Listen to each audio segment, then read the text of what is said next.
It's another big win for Everton. 2-1 it finished over Leicester. That's actually their first away win since September, Shaka. And it seems as though that fighting spirit has really kicked in. There was that 1-0 win against Chelsea last week. Now something's changed, hasn't it? You'd like to think so. And listen, I understand your point about the fighting spirit, and it's needed from Everton. And I think on other days, they could have folded.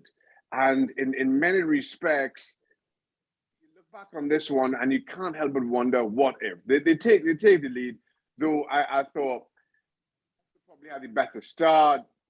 Really good block in the first couple of minutes for Everton. They take the lead, almost double their lead after the ball comes off the inside of the post after incredible Schmeichel save. And then the two centre halves go and clash and gift Leicester an equaliser. And that's at the point where I think Everton were tested most. That's at the point that in weeks gone by, I think Everton would have folded when things don't go for them that way. Yet they responded. And in the end, got the second, got the winner, got an invaluable 3 points.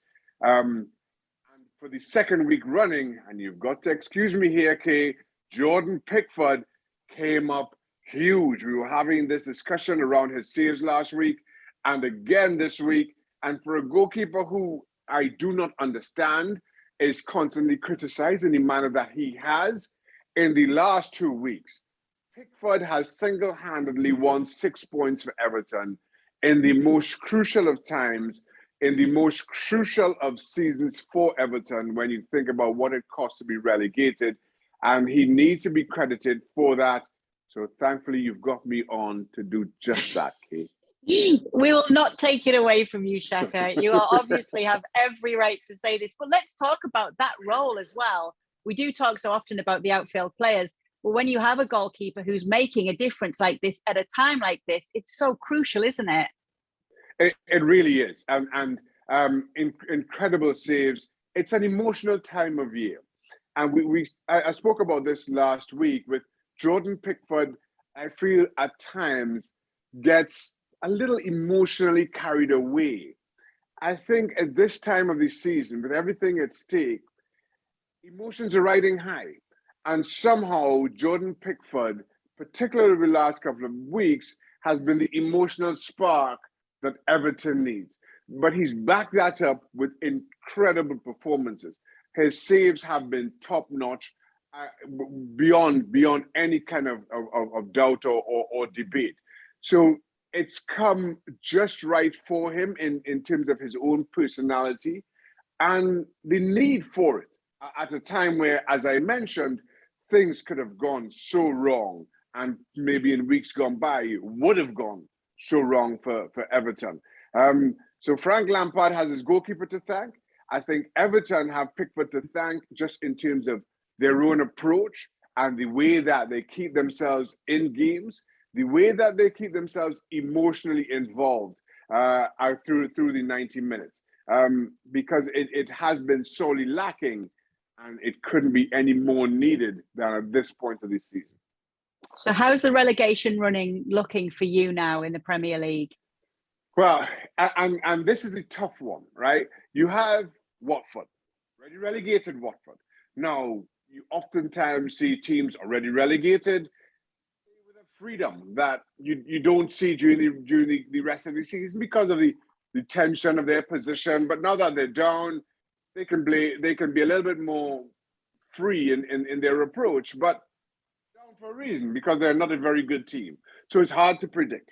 You then have Brentford and Crystal Palace, two teams who are in mid-table, two teams who many thought would have been relegated at the start of the season, given Palace's problems last season, given that Brentford are a newly promoted team.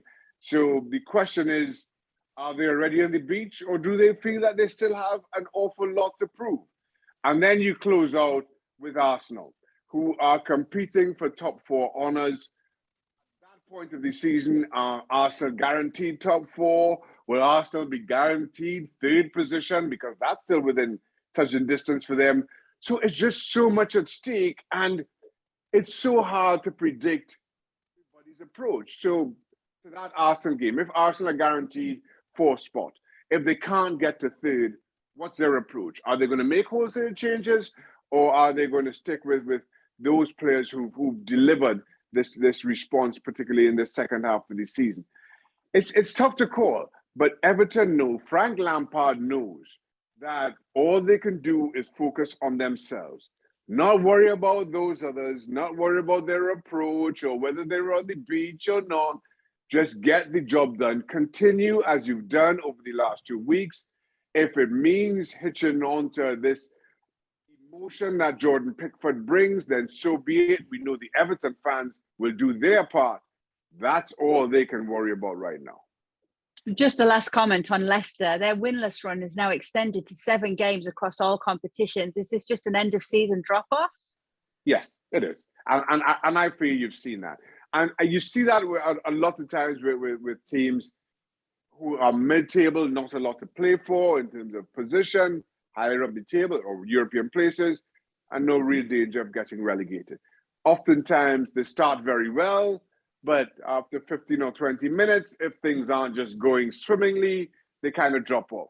And that's what I thought you saw from Leicester again this week, because I thought similarly last week.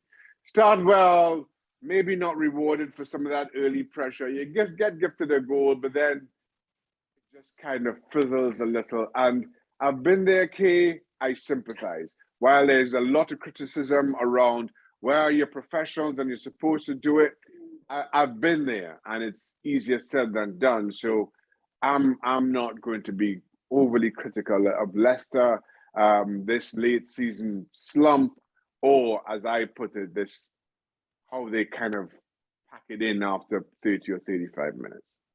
Let's remember the moral of the story today is that a good goalkeeper makes all the difference. Yes, it is. Thanks so much for watching ESPN on YouTube. And for more sports highlights and analysis, be sure to download the ESPN app. And for premium content and live streaming, subscribe to ESPN Plus.